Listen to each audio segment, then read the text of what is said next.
Hey guys, Eric and Terry here. Game of Thrones is back at last. I'm so excited. It's pretty exciting. And so is our weekly Game of Thrones discussion show. So welcome back, or welcome for the first time. We are going to delve into full spoilers for The Red Woman. This is the season 6 premiere episode. So if you haven't seen it, you're about to get spoiled on it. And you don't want Game of Thrones spoilers, right? I don't. You don't. But we've seen it. Hope you have too. So let's go.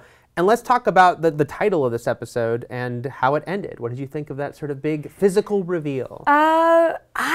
So the big reveal is Melisandre is actually like this centuries-old woman, and she's sort of been hiding what she looks like this whole time. And I think what's really interesting about this episode, looking across every character's storyline, is each of our main characters has been really humbled in some way. We have Arya, who's now blind, Daenerys, who's with the Dothraki again.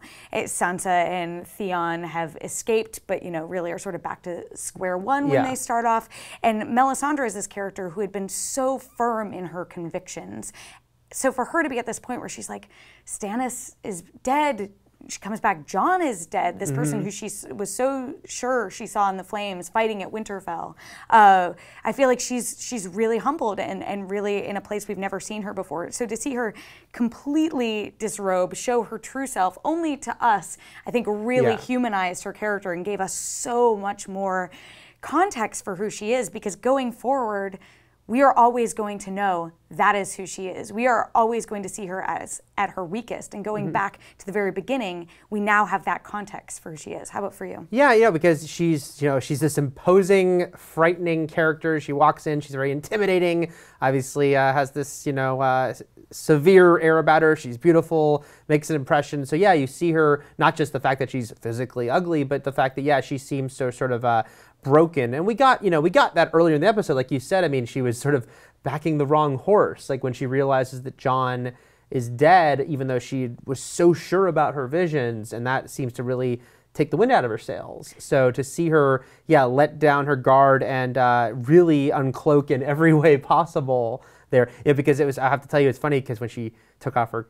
Did you roll your eyes? Because I was my like, wife, my wife said, she always gets naked. And me too. I had the same thought. And, I think that they really, across the board, they talked about how they took criticisms that this is the creators of the show, took criticisms of the show seriously. And one of them has been this exposition. So I had that moment where I was like, okay, Carice Van Houten is like the only main cast member who will get naked. But then it actually had like huge plot significance, and I thought that was worthwhile. Let's talk about that one line about how she was so sure she saw Jon fighting at Winterfell. Right. I think that's huge foreshadowing for this season, because yes, Jon Snow is dead. We see Jon Snow is a corpse this entire episode. He doesn't come back. Kit Harington gave a performance of a lifetime. Yeah, gave great corpse. Yes. But that line, I'm like, I think that the big arc for Melisandre this season is going to be her regaining her confidence, gaining some of that ground, coming into her own after being humbled. I think that might be the arc for a lot of characters. But I think she's going to end up bringing back Jon, resurrecting him, as we know the Red Priests have the power to do, going back to Beric Dondarrion.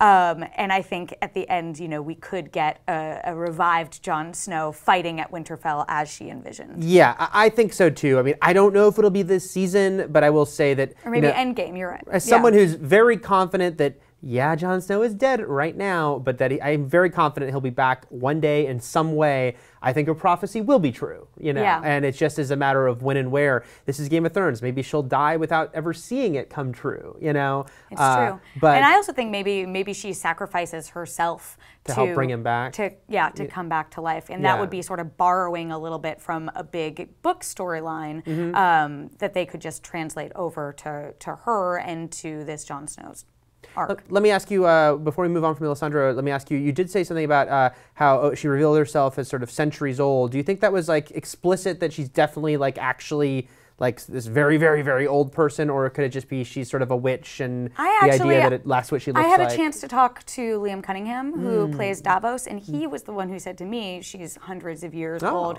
So maybe that's more information that he knew that he wasn't supposed to say, or maybe that was just his interpretation. But yeah, that was... implication? I do think, yeah, she's certainly older than she looks, and not just by 30 years, but yeah, probably very old. Because again, she's very powerful. Certainly, we've seen her do, there was still the shadow ghost baby thing Right. that she can make. But yeah, I did like the line about the things I've seen this woman do that Davos had. Yeah. But yeah, certainly, she's probably been kicking around for quite a while, Yeah. I'm guessing. Yeah. So that's our thoughts on Melisandre in this episode and all the reveals with her. What did you think? Let us know in the comments. What did you think about the reveal of her? Also, what do you think about this whole Jon Snow prophecy? And is she just wrong, or is she still right? And we're going to find that out. So let us move on to, let's talk about our favorite moments from this episode. And Her favorite moment, yeah. I think, for both of us. Yeah, I was going to say, I think it's the same one for both of us. It was certainly a crowd pleaser. We both saw this episode at the premiere, too. And the cheer at this, Yeah. you probably all know what we're talking about by Yeah. this point, but like the entire auditorium, and this was at Grauman's Chinese Theater, which is a huge, huge auditorium. Everyone just exploded at Yeah. this huge cheer. And we're, of course, talking about when Brienne of Tarth and Pod show up and save Sansa and Theon. Yeah. And finally we get a resolution to this storyline that dragged on all through season 5. It dragged on through all through season. There was a couple reasons I think everyone wanted to cheer so much. One was this specific storyline, the fact that Brienne and Pod were left to literally wait for so much of last season off camera for a lot of it. Sorry, but that moment with the candle when she turned away, like right before it was lit, I rolled my eyes a bit at Yeah. that in the season 5 finale because I was like, oh god. Yeah, okay. yeah. They didn't wait long to resolve I that. agree, yeah. But I also think it's the fact that Game of Thrones is not a show that gives you a lot of yay moments. Right. In fact, it's quite the opposite. And, I was one of those people who kind of got last year, even though I still love the show, that I did get the, there's so much misery upon misery that at a certain point you need relief as an audience. You need to give people some semblance of hope and that some good can come. So that moment played even bigger than it might otherwise, I think, because it was like, hell yeah. Finally, Brienne's found Sansa. She is saving her. She gets a great action scene. It was just it just was such a build-up to finally get to that scene. I also think it's so important that it was Sansa who Yeah. got the first big victory of season 6. She has gone through hell and back for from the beginning, but Yeah. really the past 2 seasons have been brutal. They built her up and then she's just gotten knocked down. And so for her to have this moment, not only when she isn't taken back by the Boltons, she isn't taken back to Ramsay, which I was really afraid for a little bit that that's what was going to happen. Yeah, after Theon got grabbed, I was like, oh no. They did such a good job of building up that tension. But then for her to get this great moment and then also accept Brienne's pledge and now have this great, powerful warrior at her side. She's building back up this strength. And I think it's going to be a great year for Sansa. I do too. And it was so touching when Brienne knelt before her. Again, that was a buildup that's been years in the making, back to Yeah. when Brienne was working for Kat. I know. I had that imagery in my mind. I was like, God, this moment, Sansa is basically the spitting image of young Catelyn, Yeah. and for Brienne to finally feel like she made good on her promise Yeah. to Lady Stark. Yeah. I'm getting chills right now. I'm getting emotional I thinking got a little about teary-eyed. it. No, Yeah. it was very emotional and a great sort of feeling on a show that often wallows in misery in a great way.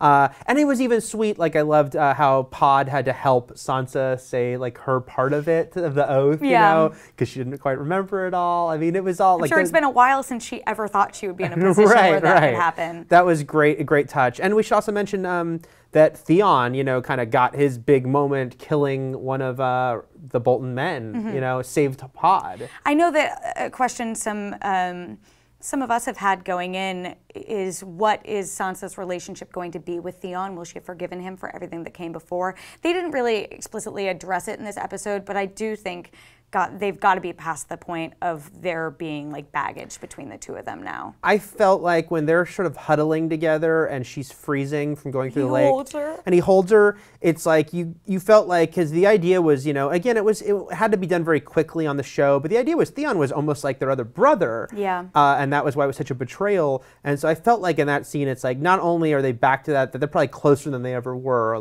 They have regained an almost sibling-like bond after all the hell that they've gone through together. So Yeah. it was just in 5 minutes time there was so much just amazing, powerful, happy, and poignant emotion.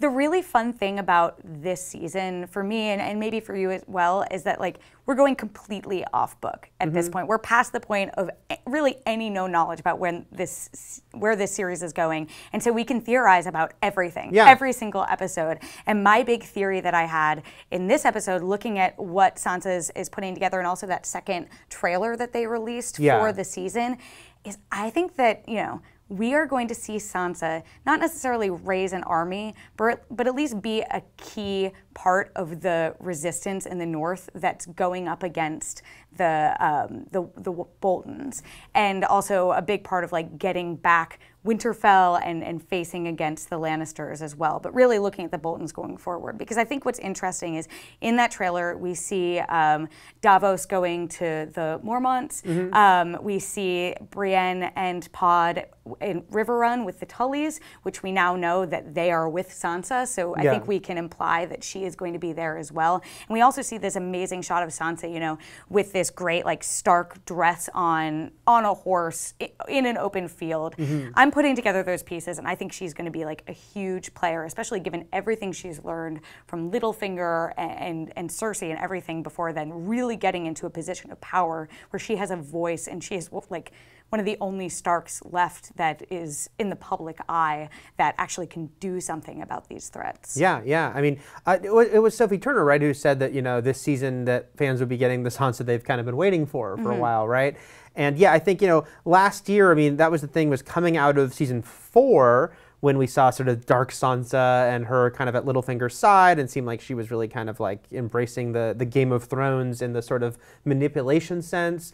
And then of course just she went through misery, more misery than ever last season, and that was why it was really hard for a lot of people, myself included, that it was like we thought that we were kind of going one direction with her and we kind of went another, that was just to more dark places. I do think that this season, and I think that trailer certainly insinuates that it's like, yeah, she will truly, like Brienne kind of being her first night as it is, it's like that is the beginning. Like that is the beginning of really like Sansa being a true threat and like sort of player in all this now. And I also think the fact that we see Brienne and Pod at River Run, and I asked Sophie Turner about this recently, and I said, are Brienne and Sansa a package deal now? And she said yes, and then I was like, so does that mean that she's with them at River Run? And she sort of took a step back. But I think if we're implying that, and then we also get this imagery of Walder Frey, I think she's going to finally get some freaking revenge for the Red Wedding. I think it's finally going to happen this season. Me too, yeah. Seeing Walder Frey, that raised a lot of questions. And she's like, for I'm me. going to get like revenge.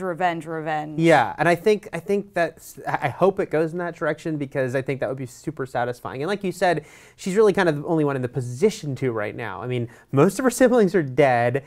Bran, who we haven't seen yet this season, but he's off in a very different place altogether. Same with Rickon, we don't know where he is. Arya's in Bravos. And Arya's in Bravos, and being directly told to not get involved. Yeah. So Sansa's really the only one in the thick of it. And yeah, it just seems like, just the way she's even holding herself in that trailer, it just seems like she is like, definitely sort of getting her power back, and maybe getting power she never even had before. And really kind of becoming the child of her parents, And I do wonder, I brought up Davos being with the Mormonts, and that could be part of like that storyline we see beginning to be built, where he is getting allies for them to help out at the Night's Watch as they're sort of backed into a corner with Jon's body. I thought he meant they would send them to get the wildlings. Maybe they are going to get the Mormonts, but I wonder if he will end up joining forces with that sort of group that they have with Sansa and whatever she's building, and whether we'll get them to come together by the end of the season. I think that's very possible, because the one thing, of course, is that Sansa lacks is an actual army, right? It's like, okay, great, Brienne's helping her, and like I said, I think that's the beginning of something, but now what? They don't have a natural force to turn to. There's no like, the Stark, force is gone, it's decimated. And I think it would make sense too that she would be with, like, we see the Boltons fighting the wildlings, and then also we see a Mormont banner in there, which implies connecting all the dots there. I'm assuming that Davos is a part of that, but it would totally make sense for Sansa and whoever she is with to be fighting the Boltons as well and try and win back Winterfell. Right, and then Theon being a big question, because we know we're going to see more of his family this season. Yeah, is he going to go back to the Iron Islands, and that's going to be how we see his family, or is that going to be a separate storyline through Yara and his uncle Euron, who we know has been cast and is going to be introduced this season? season, in the King's Moot and everything that Right. will come of that. I think is, we don't want to get ahead of ourselves on, even though, yes, Sansa had this. But it's so fun, Yeah, too. all I was going to say is, Sansa got this great moment of triumph, but it is Game of Thrones, and it's not going to be an easy road. So while it'd be easy to be like, yeah, Theon's going to get his family, and they're going to team up, and they're all going to kick ass together. I mean, it's funny because, like, I remember going back and talking to people who had just watched season 1, right? And we'd know then, oh, Ned is going to get beheaded at the end of this season, but they were so optimistic about how he was going to come in the save of the day. I'm probably going to be looking back at from the finale to this being like, oh, Terri, you were so naive. Why didn't you know better, expecting all these amazing things? No, it's hysterical. Matt Fowler and I talk about this a lot, even having like coworkers here at IGN who hadn't read the books and being like, even after Ned got killed, then being like, oh, okay, so now Jon's going to leave and he's going to team up with Robb and they're going to get revenge, right? Like, yeah. Game of Thrones stories that can never be. It can never be. So that is our predictions mixed with our hopes. But what do you think? Do you think we're on the right track with Sansa? Do you think that this really is a very big new beginning and we're going to see Sansa really sort of take charge here and somehow build an army? And if they are, who will that army be made up of? So let us know in the comments your thoughts on that.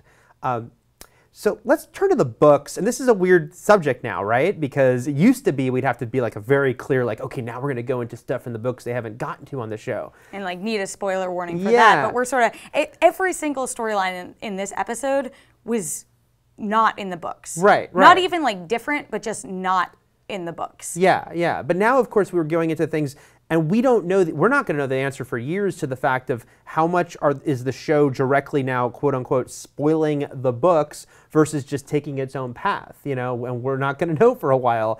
But I do want to talk about some stuff. So the only warning I'll say is we're going to talk about stuff that through the 5 books and things that happen in this episode that haven't happened in those books, but it might not be a spoiler per se. Yeah, who knows if that will end up happening or not. But the reason why it took me a little while to wrap my mind around this episode is when I'll put it into some context. The Dorne storyline was such a big part of Feast for Crows, right? Yes. It was a huge part of that. So when they introduced it last season, they didn't do too much with it. I was like, okay, well, there's more to come. And there were these characters who were so established in the books, in Quentin, who they sort of did away with, and now it's Trystane in the show-ish. And then Prince Doran, who, the crown prince of Dorne. For them to be killed like that in this episode and just be gone, I was like struck. I was like, oh no, like I can't wrap my mind around this as someone who's been reading these books for so long. It was really shocking, and I mean, it's not always saying again that like this is a character who's going to be dead. These are characters who will be dead in the books, just like whatever happens with Stannis going forward down the line.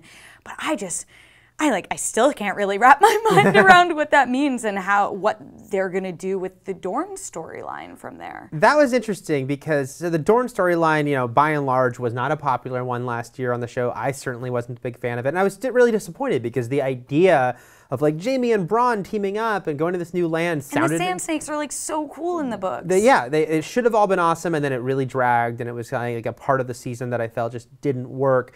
So we're an interesting point with Game of Thrones because Benioff and Weiss, the showrunners, are pretty private at this point. They certainly don't want to give out any spoilers. They don't do many interviews, and so I don't know. I'd be curious to ask them, and maybe they wouldn't be able to be completely honest. I don't know, but I felt like this was almost an acknowledgement that like a reaction that like like a course correct, like okay, that because we even wondered initially, like, are they going back to Dorne this season?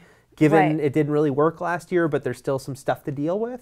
And it felt like, okay, we're just gonna freaking kill off I feel a lot like of these characters. They cut through the conflict. Also, like, how did Obara and I'm blanking on the other Sand Snake's name, her sister. How did they get to like were they just on the boat the whole time? How did they kill Trystane when he was on the boat that Jaime and Myrcella would? Was he on the boat with them? Yeah, because they all traveled together. Oh yeah, I don't know. Unless I'm misremembering, in which case I apologize to everyone who is surely yelling at me in the comments. But still, I mean, like it showed that shot of them in King's Landing. I'm really curious. Maybe there is going to be something more. Cersei obviously is not going to be pissed, happy with the situation in Dorne, and is going to want to get revenge. Though it does seem like her focus is really going to be focused on the High Sparrow and the fight against. them. I also think that the Sand Snakes again, yeah, I loved them in the book, and then on the show they were okay, but not nearly as cool as they should have been.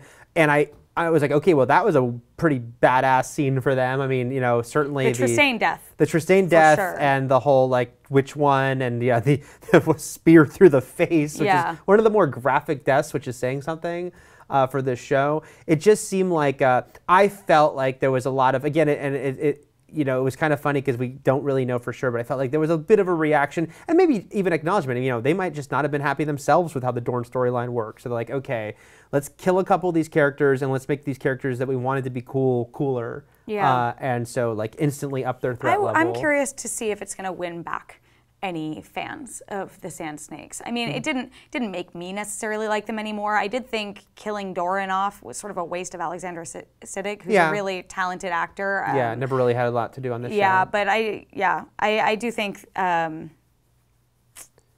Ilaria is really cool, and some of the other characters. I just do wonder if, Ilaria, the Sand Snakes, will they move? Will they go to King's Landing? Because, I just feel like if you look, when we look back at Game of Thrones in its entirety, when it's done, most people are probably going to say that Dorne storyline, not a high point. Yeah, I think it was the first time that the show really dropped the ball, to be honest. In a major, I'd say, and like when you look at the entirety of a storyline, just being like, that didn't work. So I did feel like this premiere was just shifting it in a big way. But big change, and now we really have no idea what's going on in Dorne, because it is so far off anything that is going on in the books. Yeah. It'd be weird if that was the last time we saw any of those characters, but I doubt it. Yeah, I doubt it. I bet we're gonna see. I feel like revenge is a big thing this season. We're gonna see some revenge. Yeah. So let us know what you thought in the comments about that. Did this help you sort of improve that Sand Snakes and that whole Dorne storyline, or are you still kind of like, don't want to deal with Dorne anymore?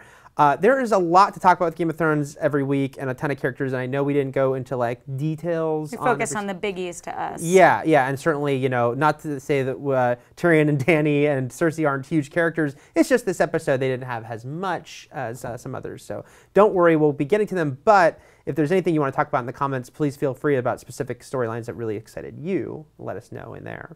But we will be back every week this season talking about Game of Thrones, and for plenty more on all things games and all things Thrones, keep it here at IGN.